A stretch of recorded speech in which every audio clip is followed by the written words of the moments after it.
आदित्यादिशुपोण्य च करिष्यम कर्मणा संगदा सिद्धिया धम्मा गजाननता च ये पंचाक्ष भैरव देवतानम स्थापन पूजा प्रतिष्ठापन च करिष्ये जलमुखी आपो आत्मा पुष्प राखी क्षेत्रपाल भगवान ने અને જોગણી માતાને પગે લાગો જોગે યોગે તવસ્તારમ ભાજે ભાજે હવામહે ઇન્દ્રમૂર્તયે ओम गजाननादि योगिनी नमः ध्यायामि चिंतयामि ध्यानार्थे पुष्पम समर्पयामि आवाहनम।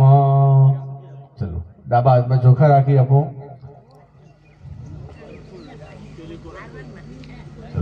नमः शब्द संभळाय माता 64 योगिनी ऊपर ત્યાં ચોખા વધાવણ છે બીબી ત્યાં ચોખા ચડાવજો। ओम महाकाल्ये नमः। महाकाली मावयामि स्थापयामि। ओम महालक्ष्म्यै नमः। महालक्ष्मी मावयामि स्थापयामि। ओम महासरस्वत्यै नमः। महासरस्वती